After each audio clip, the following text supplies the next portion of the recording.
You are an artist. In every moment, you're painting your life, emotion by emotion, whether you're aware of it or not. And now the real question is, how well do you know your emotional palette, what's going on inside of you? So stick with me to explore the art of emotions and to become even more self-aware.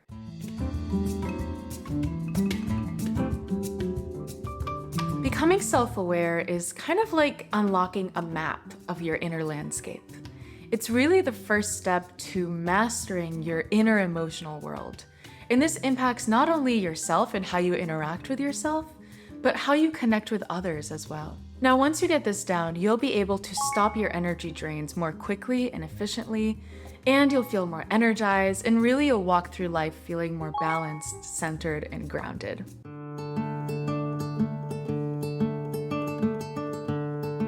Have you ever looked at an artist's paint palette? It's usually not a chaotic blob of random colors. There's usually some sort of method to their madness. Now, similarly, your emotional landscape isn't just a mishmash of random feelings. You can actually sort them into 4 categories or quadrants. So we'll start by looking at our top left quadrant. These are emotions that deplete us, and they have a high energy or high intensity. Some examples of emotions that could be in this category are anger, frustration, rage. Now, what are some colors that can symbolize these emotions? Maybe fiery reds, or intense oranges, or powerful blacks. Let's take a look at the bottom left quadrant. So these are emotions that still deplete us, but they have almost like a lower intensity or a lower energy to them. And these can be emotions like sadness or boredom or loneliness. And maybe you could represent these emotions by shades of dark blue or purple or maybe like a soft turquoise. Now let's look at the bottom right. So these are emotions that renew us, but they still have that lower energy, that lower intensity. And these could be emotions like gratitude, peace, or ease. And we could represent these emotions by earthy greens or soothing lavenders or maybe some grounding browns. Now finally, we'll take a look at the top right quadrant. These are emotions that renew us and they have that higher energy, that higher intensity. These could be emotions like excitement or motivation or joy. And you can picture these emotions as like vivid yellows or electric oranges. Now what's interesting is that we might have emotions that belong in multiple quadrants as well. Like love, for example, can sometimes feel like a high energy renewing emotion, and sometimes it could feel like a low energy renewing emotion.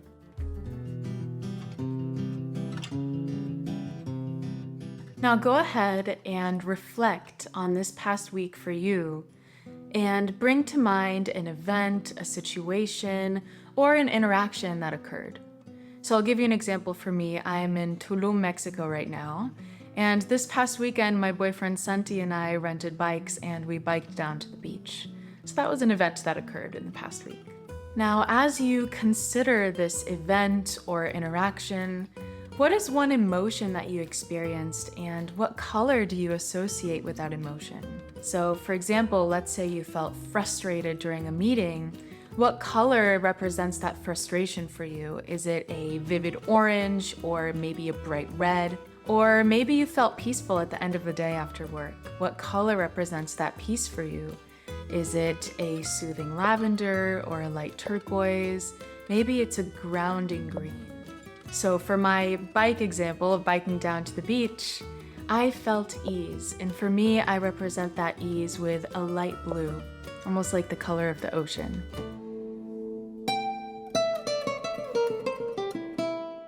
Now the question is, where on the emotions palette do you spend most of your time? Are you sort of living up there in the high energy, depleting emotions, right? Maybe you're feeling a lot of anger, frustration. Or are you living more in the bottom right? The more renewing, low energy emotions. Just notice where you currently spend most of your time.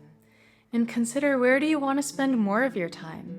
Right? It's important to acknowledge where we're at and where we want to be. And of course, the goal here isn't to completely get rid of the depleting emotions, right? We're human. It's normal for us to feel some sadness or fear or anxiety or stress. The aim here is to be more in tune and emotionally fluent So that way we can shift from the depleting side to the renewing side whenever we want to. And in the description box below, I've included a free PDF that includes a complete emotions palette so that you can expand your emotional vocabulary and be able to properly label how you feel. So just like how artists give names to their paints, their colors, like maybe titanium white or cobalt blue, you can actually do the same for your emotions. And many of us aren't actually very well versed in emotional literacy because we weren't really trained to identify and shift our feelings. But by developing a richer emotional vocabulary and pausing to label how we feel as we experience them, then we can begin to gain some more perspective and know how to navigate our emotions better. It's really about acknowledging how we feel before we can shift. And there's no good or bad or right or wrong. All feelings have merit, and they can add to the richness of our human experience. And once we shift them and we get the feedback or the lesson or the learning that they showed up to teach us, then we're even more empowered as human beings.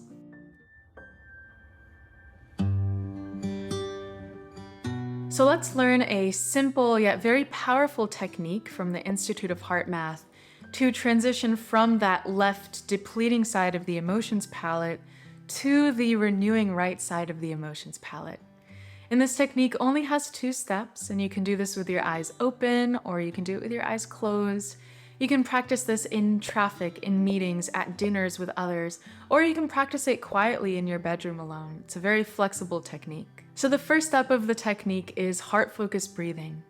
And this is something that I covered in previous videos and meditations, so feel free to visit one of those earlier videos. I'll link them in the description box below, but I will give a quick recap of the technique as well. So in this step, you're going to focus your attention in the area of your heart. If you'd like, you can place your physical hand over your heart just to connect more deeply. And you're going to want to imagine or pretend that your breath is flowing in and out of your heart or your chest area, just breathing a little slower and deeper than usual. Now, focusing your attention in the area of your heart helps you to center and it helps you to get coherent. So refocusing your attention in this area, in the heart area, can help you to break the cycle of looping thoughts and mind chatter and spiraling that happens up here in our minds. So it brings us down from here, to our hearts. So step 1 really gets us centered, grounded, we focus on our hearts. And now let's add an important step to help us actually shift how we feel. So this is step 2 of the quick coherence technique. And what you'll want to do is, as you continue this heart-focused breathing, make a sincere attempt to experience a renewing feeling, like appreciation or care for someone or something in your life. And in this step, you can try to re-experience the feeling that you have for a special person in your life, or a pet, a place, maybe a place in nature, a memory, an accomplishment, or you can simply just focus on the feeling of calm or ease.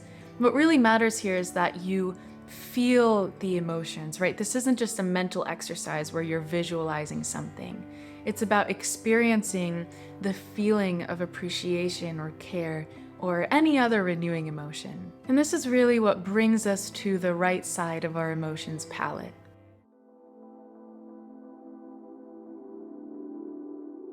So let's actually go ahead and practice the quick coherence technique together. And I'll go ahead and guide you through every step. So go ahead, and if it feels comfortable and safe for you, you can even feel free to close your eyes if you like, or you can keep them open, whatever you prefer. So before we begin, go ahead and notice how you're feeling right now. Notice what emotion you're feeling, and label that, give that a name, and give it a color as well. So are you feeling a calm ocean blue, maybe a little bit of an anxious orange, or a grounded earthy green?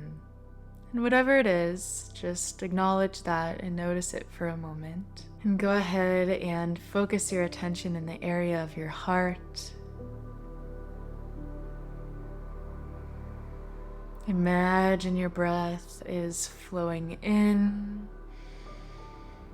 and out of your heart or chest area. Just breathing a little slower and deeper than usual.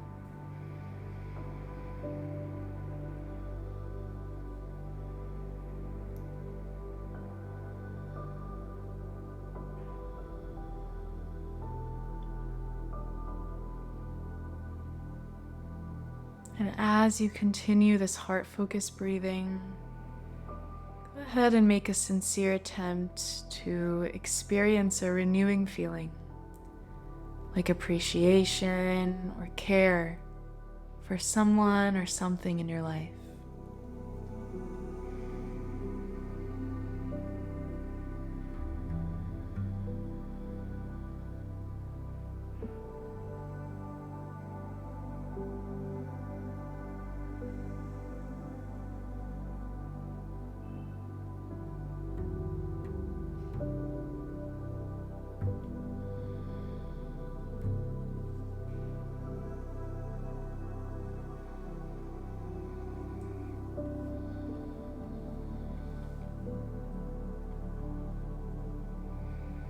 Beautiful.